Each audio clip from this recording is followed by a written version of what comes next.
오늘 본문은 타인을 위하여 물질을 사용함으로 하나님이 기뻐하시는 놀라운 삶, 윤택한 삶, 또 하늘 창고에 보물을 쌓는 그런 삶을 살았던 한 사람을 소개하고 있습니다. 바로 고넬료라는 사람이죠. 이 사람은 가이사라에 주둔한 이탈리아 군대의 백부장인데, 여러분 이 말을 듣고도 별로 안 놀라시는데, 여러분 이 구제, 다른 이들을 위해서 구제에 힘써서 하나님이 기뻐하시는 일을 한 이 사람이 이스라엘 사람이 아니라 하나님도 잘 모르고 성경도 잘 모를 것 같았던 이방인, 즉 로마 군대의 백부장이었다는 것입니다. 여러분, 마치 기독교인이 아닌데도 세상에 보면 기독교인들보다도 더 선한 영향력을 끼치는 사람들 참 많이 있지 않습니까? 평생 어렵게 모았던 돈을 할머니께서 장학재단을 위해서 내놓는다든지 어려운 이웃들을 위해서 내놓는 것을 볼 때 믿는 저도 참 그분이 대단해 보일 뿐만 아니라 제 자신이 참 부끄럽고 난 지금 어떻게 살고 있는 것인가 라는 그런 도전이 되기도 하죠. 마치 고넬료는 그런 사람이었습니다. 하나님이 이 사람을 얼마나 기뻐하셨는지 이렇게 말씀하셔서 천사를 보내셔서 본문 4절에서 이렇게 말씀하셨습니다. 고넬료가 주목하여 보고 두려워 이르되 주여 무슨 일이니까? 천사가 이르되 내 기도와 구제가 하나님 앞에 상달되어 기억하신 바가 되었으니. 뭐라고요? 내 기도와 구제가 하나님께 상달되어 하나님이 기억하고 계신다는 것입니다. 여러분 이건 놀라운 그 본문입니다. 우리는 꼭 믿는 사람의 구제만 하나님이 기억하실 거라고 생각하지만, 물론 여기서 고넬료는 하나님을 믿는 사람이었지만 아직 복음을 제대로 듣지 못한 상태에 있었던 사람입니다. 그런데 이 사람의 기도와 구제를 하나님이 받으셨을 뿐만 아니라 이 구제가 너무 대단해서 이 사람의 구제를 오래도록 영원토록 기억하고 계신다는 것입니다.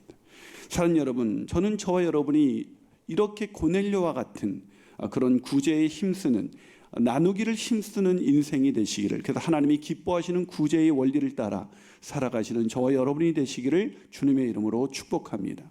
자, 그렇다면 하나님이 기뻐하시는 구제의 원리는 뭘까? 도대체 이 사람이 어떻게 구제했기에 하나님이 이토록 이 사람의 구제를 기억하셨던 것일까? 첫 번째로 믿는 자로서 마땅히 구제해야 한다는 것을 알았던 사람입니다. 믿는 자로서 마땅히 구제해야 된다. 즉 구제는 선택이 아니라는 것입니다. 여러분 가수 임영웅 씨의 공식 팬덤이 바로 영웅시대입니다. 영웅시대. 근데 지난 29일 임영웅 씨의 생일을 기념해서 이벤트를 진행하고 그 수익금 전액을 다 기부했다는 뉴스를 바로 들었습니다. 바로 엊그제죠. 또 BBQ라는 이 치킨집은 뭐 절대로 광고하는 게 아닙니다. 저는 BBQ와 아무런 관계가 없습니다. 저는 BBQ 회장의 아들이 아닙니다. 예. 이 사람이 치킨대학의 그 착한 기부를 통해서 지난 23년간 이 지역사회에 전달한 치킨이 무려 120만 마리인데 이걸 돈으로 환산하니까 216억 원을 기부했다고 합니다. 그래, 어려운 이웃을 돕고 섬기는 일은 믿지 않는 사람들도 하는 일입니다. 그런 예를 오늘 제가 여러분에게 들어주기 시작한다면 설교 시간을 다 써도 모자랄 것입니다. 그런데 이 믿지 않는 사람들도 이렇게 구제에 힘쓰는데 믿는 우리가, 하나님의 은혜와 사랑을 안다고 하는 우리가 구제에 힘쓰지 않는다면 그 사람이 진정한 믿음을 가진 사람이라고 말할 수 있을까요? 믿지 않는 사람들이 비웃을 겁니다. 야고보서 2장 15절과 18절은 이렇게 말합니다. 만일 형제나 자매가 헐벗고 일용할 양식이 없는데 너희 중에 누구든지 그에게 이르되 평안히 가라, 덥게 하라, 배부르게 하라 하며 그 몸에 쓸 것을 주지 아니하면 무슨 유익이 있으리요? 이와 같이 행함이 없는 믿음은 그 자체가 죽은 것이다.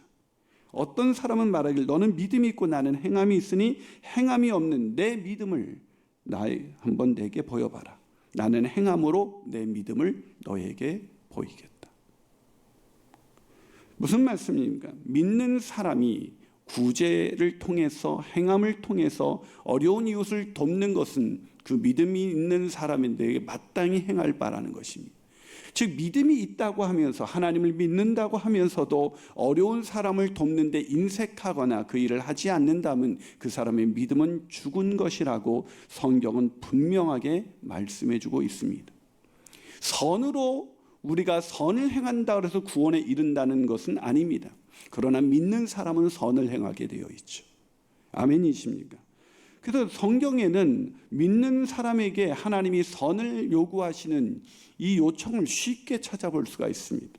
신명기 15장 7절 8절 내 하나님 여호와께서 내게 주신 땅 어느 성읍에서든지 가난한 형제가 너와 함께 거주하거든 그 가난한 형제에게 내 마음을 완악하게 즉 굳게 하지 말고 내 손을 움켜쥐지 말고 반드시 내 손을 그에게 펴서 그에게 필요한 대로 쓸 것을 넉넉히 구워줘라. 잠언서 28장 27절 가난한 자를 구제하는 자는 궁핍하지 아니하려니와 못 본 채 하는 자에게는 뭐라고요? 저주가 있으리라. 저주가 크리라. 마태복음 6장 3절 4절 너는 구제할 때 오른손이 하는 것을 왼손이 모르게 하여 내 구제함을 은밀하게 하라. 은밀한 중에 보시는 너희 아버지께서 갚으시리라. 그래요. 하나님은 믿는 우리가 마땅히 구제해야 된다는 것을 우리에게 계속해서 말씀하고 있습니다.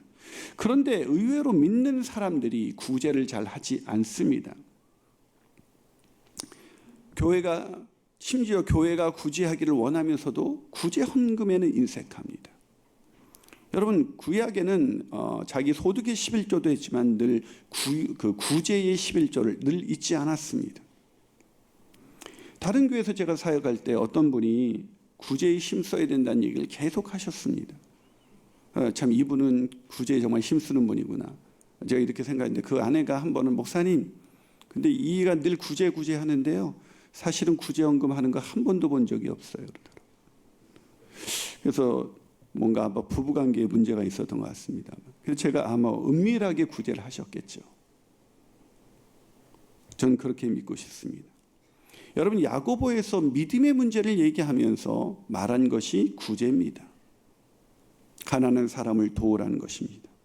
그런데 왜 우리가 구제를 하지 않는 것인가?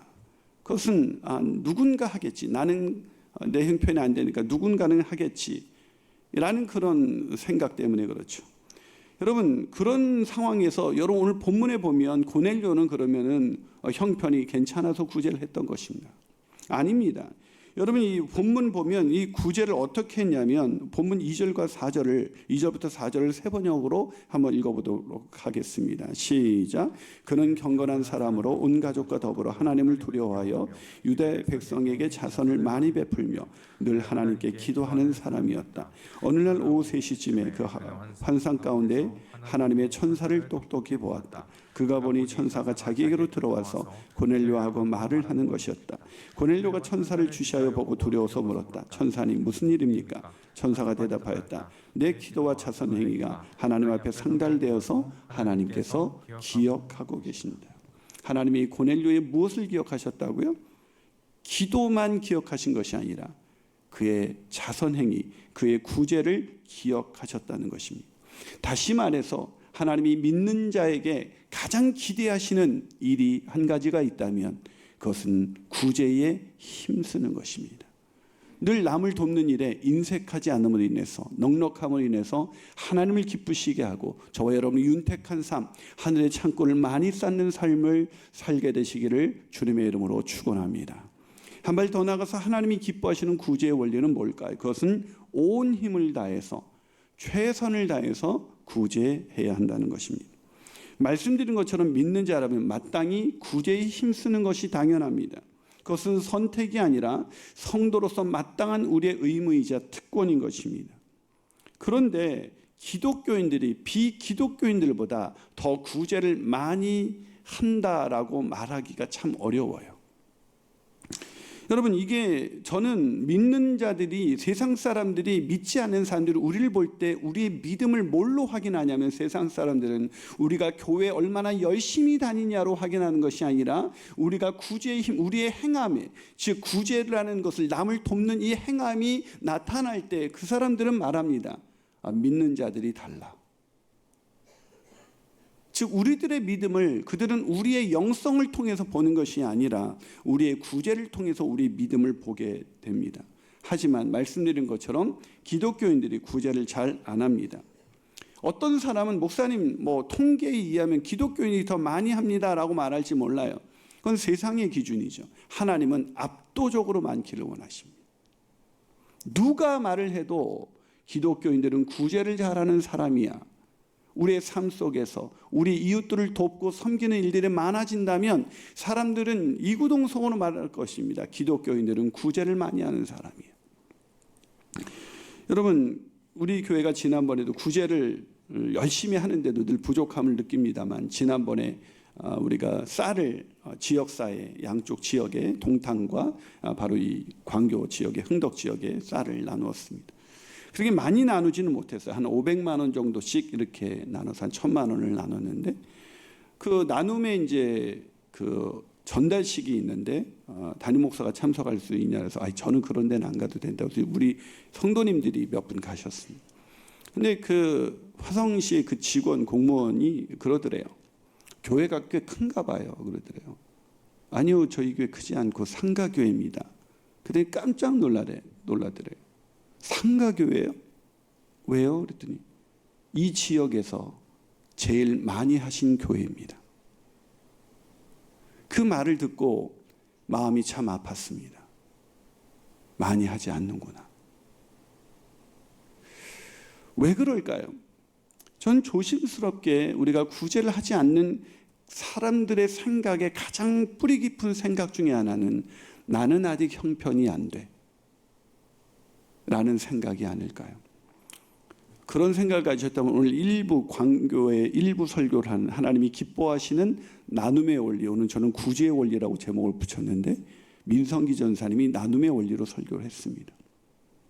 민 전사님이 거기서 IMF 때 본인이 6살 때부터 되게 힘든 그런 경제적인 형편이었는데 그가 자기는 구제는 늘 나중에 커서 돈을 많이 벌게 되면 해야지라는 그 생각을 늘 갖고 있었는데 본인보다 더 어려서부터 부모가 이혼하고 나서 그래서 경제적인 활동이 제대로 되지 않아서 하루에 한 끼 먹기도 힘든 그 친구가 알바를 해서 구제하는 것을 보고 자기가 얼마나 부유한 사람인가를 깨닫게 되었다는 그 설교를 제가 아침에 들었습니다. 그러면서 형편이 안 된다는 나는 가난해라는 생각이 깨졌다는 거죠. 여러분은 어떻습니까? 여러분 부유하십니까? 가난하십니까? 여러분 구제는 형편이 되는 사람이 하는 것이 아니라 저는 믿음이 있는 사람이 하는 것이다 라고 저는 믿습니다.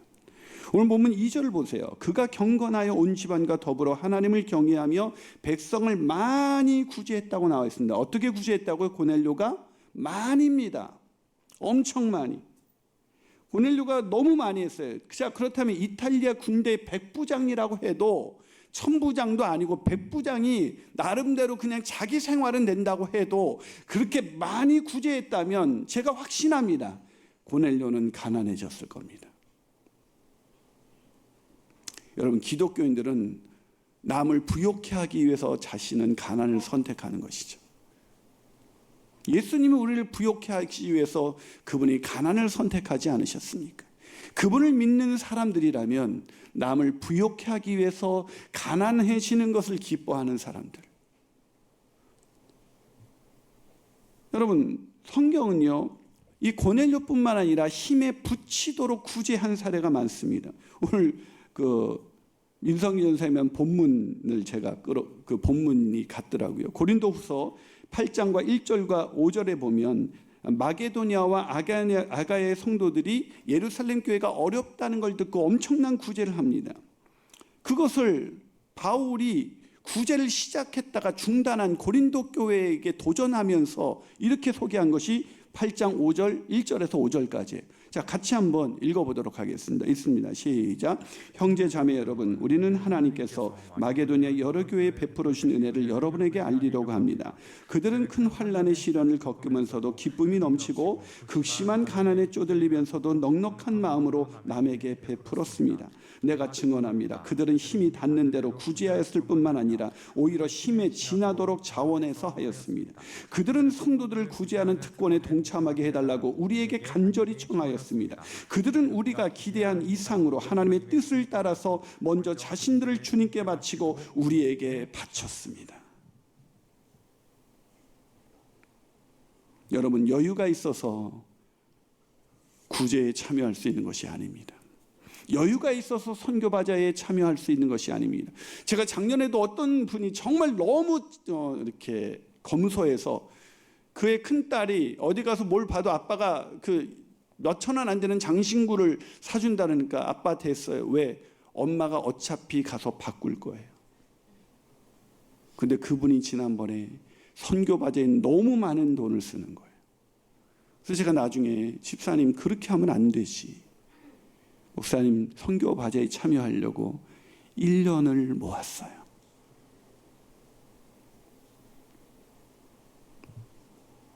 사랑하는 여러분, 여유가 있어서 구제하는 것이 아닙니다. 믿음이 있는 자, 하나님께 받은 은혜가 너무 커서 이 믿음, 이 은혜를 나누지 않으면 안 되는 그 기쁨이 넘치는 사람, 그 사람이 구제에 참여하는 것입니다. 저와 여러분이 그런 하나님이 기뻐하시는 구제의 원리를 따라 구제하게 되시기를 주님의 이름으로 축원합니다. 마지막으로 하나님이 기뻐하시는 구제의 원리는 무엇일까요? 그것은 하나님을 경외함으로 구제해야 한다는 것입니다. 뭐라고요? 하나님을 경외하는 사람이 구제한다는 것입니다. 여러분, 오늘 본문을 연구하고 저도 연구하면서 어떻게 그렇게까지 힘에 부치도록 구제에 힘쓸 수 있을까라는 질문을 갖게 됐습니다. 보통 사람은 그래도 형편이 돼야지, 그러다가 자기 앞가림도 못하는 거 아니야? 라는 얘기를 하기 때문이죠. 그래서 어떻게 그들은 그렇게 힘에 부치도록, 아니 고넬료는 힘에 부치도록 그렇게 구제를 많이 할 수 있었던 것일까? 저희 교회 오면 놀래요. 저는 사실 지난번에도 초승 프로그램에 또 놀랬거든요. 얼마 전에 방송 보셨지만 우리 교회는요, 이렇게 그런 구제나 그런 단체에서 잘 돕는 교회로 이미 소문이 났어요. 그래서 얼마 전에 컨벤션에서 했는데, 얼마 전에 다른 팀 신장병 왔는데 또 한다는데, 이 초승 프로그램을 좀 샘플이 되는 교회를 촬영하고 싶은데 다 교회들이 마다하는데 목사님 교회에서 해줄 수 있겠습니까? 그래서 제가 우리 교회라면 할 수 있을 것 같습니다. 여러분, 그렇게 힘이 붙이도록 넘치도록 고넬료가 구제할 수 있었던 이유가 무엇입니까? 오늘 본문 2절을 이렇게 말합니다. 그가 경건하여 온 집안과 더불어 뭐라고요? 하나님을 경외하는 사람이었기 때문이라고 말합니다. 즉 구제한다는 말 있기 전에 뭐가 먼저 나옵니까? 하나님을 경외하는 사람이었기 때문에 구제가 가능했다는 것입니다. 다시 말하면 하나님을 경외하지 않는 사람은 구제하지 않습니다. 하나님을 경외한다는 것과 도대체 구제한다는 것이 무슨 연관이 있는 것일까요? 여러분, 뒤틀린 삶 바로잡기 경외라는 책에서 폴 트림 목사님은 이렇게 말합니다. 하나님이 창조하신 물질 세계의 즐거움을 추구하고 느끼고 즐긴다고 해서 죄책감을 느낄 필요는 전혀 없다. 우리가 경계해야 할 것은 그런 즐거움을 경외하는 것을 마음의 가장 중요한 동기로 삼는다는 것이다. 즉 물질 세계에 대한 경외심이 우리 마음을 지배하면 물질을 위해 살게 된다.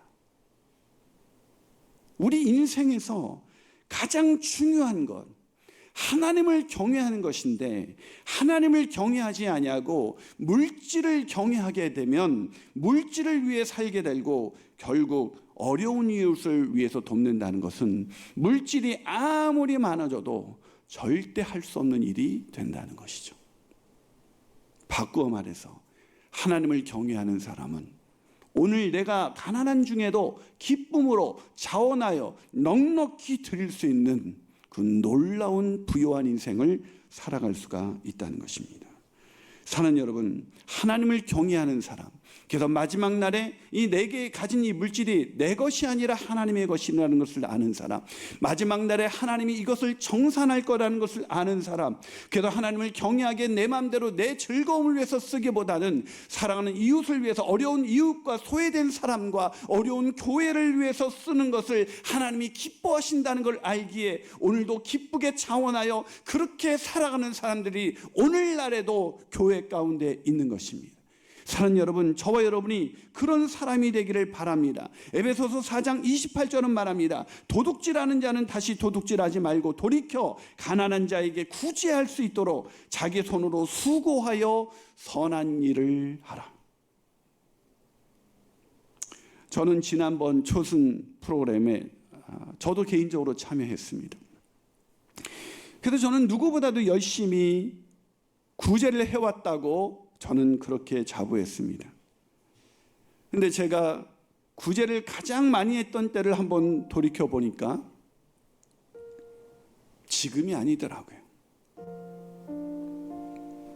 제가 구제를 가장 많이 했던 적이 언젠가 생각해 봤더니, 제가 파타임 전사 때 우리 교회가 다니던 제가 사역하던 교회가 건축을 하다가 빚을 17억이나 떠안게 되면서, 그렇게 서민교회였는데 모든 사역자들이 나가서 사역할 사람들이 없는 그 교회가 제가 모교회에서 사역을 했는데, 그때 사례비를 10만 원밖에 줄 수가 없었습니다.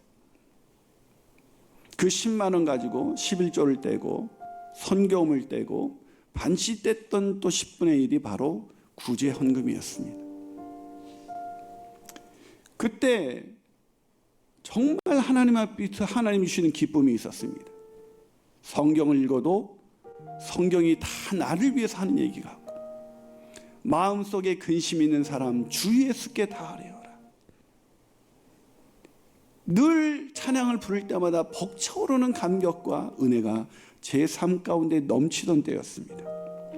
그럴 때 어떤 분이 제 그 모습을 보고 너무 귀하게 여겼는지 저에게 복음을 들었던 한 집사님이, 교회는 다녔는데 자꾸 예수 믿으면 부자 된다고 그러는데, 선생님 저는 예수 안 믿었어도 열심히 살았을 때 그때 먹고 살 수 있고 뭔가 여유는 가질 수가 있었는데 왜 자꾸 교회 오면 그런 얘기만 하는지 모르겠습니다. 근데 내 아들이 선생님을 만나고 완전히 변화가 됐습니다. 그것이 무슨 이유인지 저에게도 알려주시면 좋겠다고 그래서 제가 복음을 전했어요. 그분이 일주일 동안 금식을, 밥 한 끼도 못 굶는 분인데 그분이 일주일 동안 금식하면서 그분이 너무 기쁨이 돼서 그 기도 가운데 가져온 돈이 저에게 내민 봉투가 있었는데 그것이 10만 원이었습니다. 집에 가다 보니까. 그래서 제가 그걸 임의대로 쓸 수가 없어서 제가 다시 전화를 드려서 이거 왜 주신 겁니까? 그러니까 선생님 아이들 떡볶이 많이 사주시는데 그냥 보태서 선생님 마음대로 쓰시면 됩니다. 근데 집사님, 제가 이게 10만 원이 너무 커서, 제가 사례비가 10만 원인데 이게 10만 원이 너무 크니까 이걸 좀 더 의미 있는 곳에 쓰면 좋겠는데 허락해 주시겠습니까? 그래서 어려웠던 제가 가르쳤던 학생 중에서 아버지가 알코올 중독자였던 한 학생과 선교사님들, 또 어렵게 목회하시는 분들이 떠올랐습니다. 나눠줘도 좋냐니까 그런 방법이 있었냐고. 그래서 나누게 되었습니다. 그걸 나누고 나서 그분이 저에게 와가지고, 선생님 저는 열심히 벌기만 했지 이런 인생이 있는 줄 몰랐습니다. 너무 행복하네요. 제가 그렇게 살았습니다. 그런데 대형교회 부목사로 가면서 형편이 나아지면서 10분의 1의 규모가 커지니까 아까운 마음이 들었습니다. 부끄럽게도. 그래서 10분의 1을 하지 못했습니다.